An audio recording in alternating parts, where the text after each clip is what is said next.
नमस्कार। BCom part first year का इस सत्र का प्रथम टॉपिक लागत लेखांकन का परिचय, इंट्रोडक्शन ऑफ कॉस्ट अकाउंटिंग।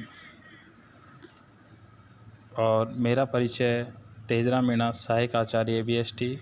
आज बच्चों हम अध्ययन करेंगे लागत लेखांकन का परिचय।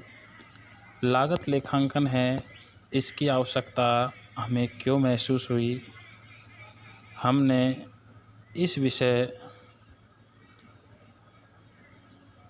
का जो उद्भव हुआ या इस विषय की हमें जो आवश्यकता पड़ी वो क्यों पड़ी, इसके बारे में हम अध्ययन करेंगे। प्रथम विश्व युद्ध के पश्चात 1929-30 में विश्वव्यापी मंदी आई, तो उस मंदी के अंतर्गत उत्पादक थे, जो भी प्रोडक्शन करने वाले थे, जो भी कंपनियां थी, उनको बहुत प्रतिस्पर्धा का सामना करना पड़ रहा था। तो प्रतिस्पर्धा का मतलब ये है कि किसी वस्तु को एक कंपनी 10 रुपये में अगर बेचती है और उसी वस्तु को अन्य कंपनी अगर 9 रुपये में बेचती है, वस्तु है वो समरूप है, सम प्रकार की है और समान उपयोगिता रखने वाली है, तो ग्राहक 9 रुपये देगा बजाय 10 रुपये के। लेकिन समय रहते हुए ग्राहक अगर उस वस्तु की क्वालिटी को पहचान पाता है जो 10 रुपये की है, अगर वो 9 रुपये की वस्तु से अधिक क्वालिटी की है तो 10 रुपये की वस्तु को भी महत्व दे सकता है। लेकिन इस प्रतिस्पर्धा के युग में ज़्यादातर ग्राहक देखने में पाए जाते हैं, अगर समान महत्व की और समान उपयोगिता की अगर वस्तु है तो वो जो कम मूल्य है उसको प्रायोरिटी देगा। तो इस कारण इस प्रतिस्पर्धा में बचने के लिए कि आप अधिकतम लाभ कैसे कमा सकते हो, यानी आप लागत को नियंत्रित करके अधिकतम लाभ कमा सकते हो, तो प्रतिस्पर्धा में टिकने के लिए 1929-30 की जो विश्वव्यापी मंदी थी, उसमें उत्पादकों ने सोचा कि हम लागत को नियंत्रित करके इस प्रतिस्पर्धा में रुक सकते हैं। और लागत को नियंत्रित करने के उद्देश्य से लागत लेखांकन का जन्म 1929-30 के विश्वव्यापी मंदी के बाद से ही माना जाता है। अतः लागत पर प्रभावी नियंत्रण स्थापित करने हेतु लागत लेखा शास्त्र का विधिवत विकास 1929-30 के बाद हुआ। जो आपको मैंने बताया, भारत में लागत लेखांकन के विकास की बात करें तो इसके विकास, इसको कॉस्ट अकाउंटिंग को डेवलप करने के लिए एक संस्था है वो बनाई है, और वो संस्था जिसे बनाई है उसका नाम है ICWAI। 1944 में इस संस्था की स्थापना एक सीमित दायित्व वाली, गारंटी द्वारा सीमित दायित्व वाली कंपनी के रूप में किया गया, और इसका जो मुख्यालय है वो कोलकाता में है। ICWAI की फुल फॉर्म होती है Indian cost and works accountant institute. इस संस्था का कार्य समय समय पर लागत लेखों में जो भी आवश्यकताएं महसूस की जाए उसके संबंध में लेखा मानक निर्धारित करना है, और ये संस्था हमेशा लागत लेखांकन से संबंधित कार्य करती है। और लागत लेखों में हमें क्या भविष्य में क्या सुधार करने की आवश्यकता है, क्या सुधार किया जा सकता है, इसके बारे में ICWAI के द्वारा समय समय पर कार्य किए जाते हैं। वर्तमान कंपनी एक्ट 2013 के सेक्शन 148 के अनुसार केंद्र सरकार के द्वारा निर्देशित कंपनियों को लागत अंकेक्षण करना अनिवार्य कर दिया है। अर्थात कहने का तात्पर्य यह है कि जो वर्तमान में कंपनी एक्ट 2013 है उसका सेक्शन 148 में ये उल्लेखित किया गया है कि केंद्र सरकार किसी भी कंपनी को यह निर्देशित कर सकती है, किसी भी कंपनी का नाम जोड़ सकती है, तो उस कंपनी को अपने लागत लेखों का अंकेक्षण करवाना अनिवार्य है, अर्थात उसको अपने खातों की जांच करवानी पड़ेगी।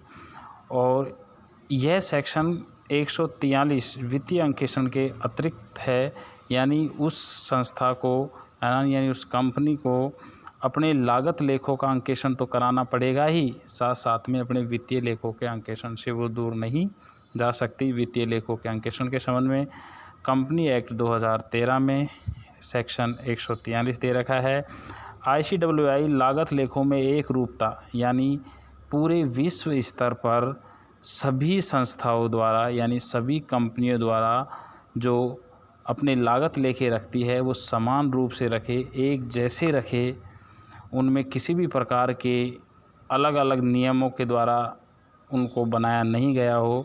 तो इस संबंध में ICWI के द्वारा जो लेखा मानक जारी किए जाते हैं, लागत लेखा मानक कहा जाता है। वो अभी वर्तमान में लागत लेखा मानकों की कुल संख्या 22 है।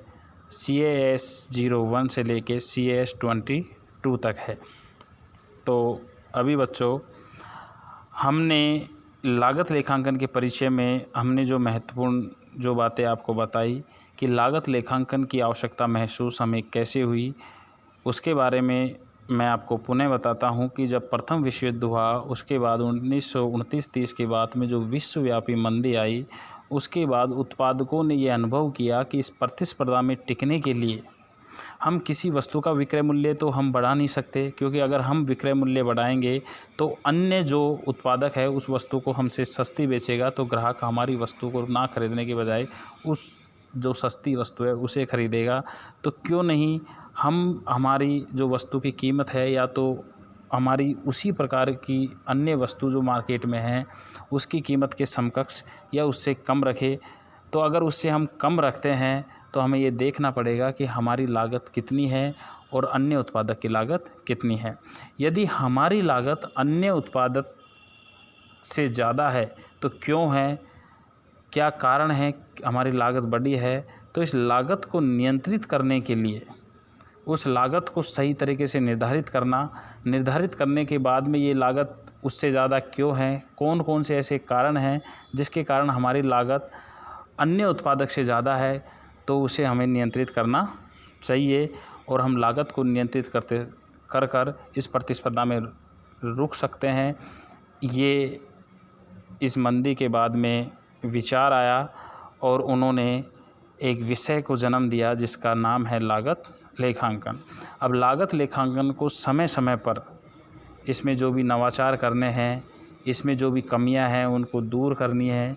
इसके संबंध में हमारे भारत में भी 1944 में गारंटी द्वारा सीमित कंपनी के रूप में ICWI का गठन किया गया, इसकी स्थापना की गई और इसका मुख्यालय कोलकाता में रखा गया। अब गारंटी द्वारा सीमित कंपनी क्या है? कंपनी अधिनियम में स्पष्ट लिखा हुआ है कि गारंटी द्वारा सीमित कंपनी वो कंपनी है जिसमें उसके सदस्यों के दायित्व उनके द्वारा जो अंश लिए गए हैं उन अंशों की राशि तक ही सीमित है कि उन्होंने कितना उन अंशों पर उनका कितना दायित्व बनता है, उसके अतिरिक्त उनका कोई दायित्व नहीं होता।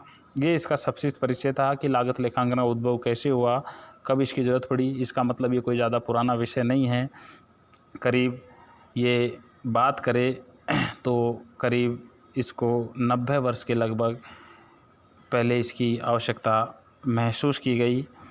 अब हम बात करते हैं कि लागत क्या है, कॉस्ट क्या है, लागत को कैसे परिभाषित करें। तो किसी भी वस्तु या सेवा को प्राप्त करने के लिए हम जो व्यय की राशि का भुगतान करते हैं, या मैं ये कहूँ कि किसी भी वस्तु या सेवा को प्राप्त करने के लिए हम जो चुकाते हैं, हम जो प्रतिफल का भुगतान करते हैं, उसे उस वस्तु या सेवा की लागत कह सकते हैं। यहाँ वस्तु या सेवा से क्या तात्पर्य है?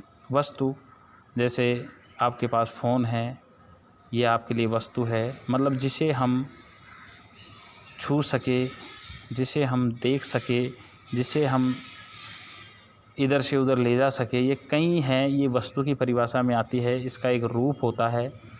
और सेवा से तात्पर्य यह है जिसको हम उपभोग करते हैं, जिसे हम महसूस करते हैं, जैसे बस सेवा, रेल सेवा, किसी होटल में ठहरे तो वहाँ पे अपन ने होटल की सर्विस ली, ठीक है, हम थिएटर में मूवी देखने गए, तो ये क्या है, सर्विसेज है। तो इनको लेने के लिए अगर आप कोई पेन लेते हो तो आपने 10 रुपये का पेन लिया, तो आपने सामने वाले को उसके लिए क्या, आपको उसने पेन दिया, आपने उसको 10 रुपये का भुगतान किया। तो उस वस्तु को प्राप्त करने के लिए आपको कितना व्यय करना पड़ा, 10 रुपये। तो आपके लिए उस वस्तु की लागत क्या है, 10 रुपये। इसी प्रकार सेवा, आप यहाँ से जयपुर जा रहे हो, आपका जो भी जिस स्थान पर आप रह रहे हो वहाँ से आप जयपुर के लिए जा रहे हो, जो भी किराया आपके वहाँ से हैं वो किराया आपको भुगतान करने के पश्चात आपको उस बस के द्वारा जयपुर पहुँचाया जाता है। तो आप जयपुर जाने के लिए उस बस के उस कंडक्टर को जो किराया भुगतान कर रहे हो वो उस सेवा का मूल्य है, ना आपको उसने कुछ दिया, सिर्फ आपको जयपुर पहुंचाने के एवज में उसने आपसे जो किराया लिया वो उस सेवा को प्राप्त करने का के लिए चुकाया गया भुगतान है। अर्थात लागत से तात्पर्य व्यय की उस राशि से है जो किसी वस्तु या सेवा को प्राप्त करने के लिए लगती है या चुकानी पड़ती है। शायद मैं ये समझता हूँ कि आप लागत के बारे में समझ चुके होंगे। अब आगे बात करते हैं लागत निर्धारण। लागत निर्धारण क्या है कि आपने किसी वस्तु का उत्पादन किया और उस वस्तु के उत्पादन के बाद में उसकी आप लागत ज्ञात कर रहे हो कि उसमें कितनी सामग्री लगी है, कितना श्रम लगा है, कितना व्यय लगा है, और उसको ज्ञात करने के लिए जिस विधि का प्रयोग कर रहे हो उसको ज्ञात करना ही लागत निर्धारण कहलाता है। यानी किसी भी वस्तु या सेवा को प्राप्त करने के लिए उसकी लागत ज्ञात करना कि इस वस्तु को मैं कितने रुपए में बनाकर तैयार कर लूँगा या इस सेवा को मैं कितने रुपए में प्राप्त कर लूँगा, तो वो उस तरीके को हम कहते हैं लागत निर्धारण। अब आगे हम अध्ययन करते हैं कि लागत और लागत निर्धारण में क्या अंतर है। तो देखो, लागत ज्ञात करने की विधि को लागत निर्धारण करना कहते हैं। अर्थात लागत है क्या, लागत निर्धारण का अंतिम परिणाम। अर्थात मतलब आप लागत निर्धारित कर रहे हो और अंत में आपको क्या प्राप्त हुआ, लागत निर्धारण करने के बाद में आपने लागत को निर्धारित किया और अंत में आपको उसकी क्या लागत आई, उसे यानी लागत निर्धारित करना, यानी लागत निर्धारण प्रक्रिया का अंतिम परिणाम ही लागत कहलाती है। अब नेक्स्ट हम लागत लेखांकन के बारे में बता रहे हैं आपको। लागत लेखांकन क्या है। लागत लेखांकन वैज्ञानिक आधार पर लागत ज्ञात करना, यानी जो भी लेखांकन लागत लेखा मानक है उनके आधार पर आप विधिवत तरीके से लिखित रूप से आप किसी भी वस्तु या सेवा की लागत ज्ञात करते हो तो उसे लागत लेखांकन कहते हैं। नेक्स्ट मैंने एक चार्ट बना रखा है, आप इसे देख रहे होंगे कि लागत लेखा शास्त्र जो लागत लेखांकन से भी विस्तृत है। वहाँ हमने पढ़ा अभी लागत लेखांकन यानी कॉस्ट अकाउंटिंग और लागत लेखा शास्त्र यानी कॉस्ट अकाउंटेंसी। लागत लेखा शास्त्र में हम मुख्यतः 4 बातों को सम्मिलित करते हैं, अर्थात लागत निर्धारण, लागत लेखांकन, लागत नियंत्रण और लागत का अंकेक्षण करना। Costing, cost accounting, cost control और कॉस्ट ऑडिट, ये सभी कॉस्ट अकाउंटेंसी यानी लागत लेखा शास्त्र के भाग हैं। पूर्व में अभी कुछ समय पहले मैंने आपको लागत निर्धारण यानी लागत को ज्ञात करने की प्रक्रिया, लागत लेखांकन वैज्ञानिक तरीके से विधिवत रूप से लिखित प्रक्रिया के रूप में लागत लेखा मानकों को ध्यान में रखते हुए लागत को ज्ञात करना ही लागत लेखांकन है। अब लागत नियंत्रण क्या है, कॉस्ट को कंट्रोल करना। तो कॉस्ट को कंट्रोल करने के लिए कई प्रकार के मेथड होते हैं, जैसे हम परमाप लागत लेखांकन की बात कर सकते हैं, हम बजटरी कंट्रोल की बात कर सकते हैं। तो कई विधियां हैं, हम आगे अध्ययन करेंगे। तो लागत लेखा शास्त्र में लागत को कैसे नियंत्रित किया जाए, नियंत्रण का मतलब है उसको कैसे कम किया जाए। फॉर एग्जांपल अगर बात करें तो लागत नियंत्रण की सामान्य जो तौर तरीके हैं, जैसे एक सामान्य सी बात बताऊं कि हमारी कोई फैक्ट्री है, उसको हम मुख्य जो सड़क मार्ग है उससे नज़दीक रखें तो उसका हमें क्या फ़ायदा होगा कि जो भी ट्रांसपोर्ट से जो भी हमारा रॉ मटेरियल आएगा वो सड़क मार्ग पर आएगा, फैक्ट्री वहाँ से नज़दीक होगी तो उसको शिफ्ट करने में हमें ज़्यादा एक्सपेंडिचर नहीं करना पड़ेगा। यानी अगर सड़क मार्ग से अगर वो कहीं और जगह है तो जिस व्हीकल से वो मटेरियल आया है पहले वहाँ से उतारो। अगर वो व्हीकल जहाँ पर हमारी फैक्ट्री है वहाँ जाने में सक्षम नहीं है तो किसी छोटे व्हीकल के माध्यम से वहाँ लेके जाएंगे तो हमारी ट्रांसपोर्टेशन कॉस्ट बढ़ जाएगी। दूसरा तरीका, फैक्ट्री को हम वहाँ स्थापित करें जहाँ पर रॉ मटेरियल आसानी से उपलब्ध हो जाए। यानी अगर हमारे पास हमारा ईंट का भट्टा है तो जहाँ मिट्टी मिलती हो उसी के पास हमारे ईंट के भट्टे को स्थापित करें तो वहीं से मिट्टी लेना और वहीं से ईंटें बनाना।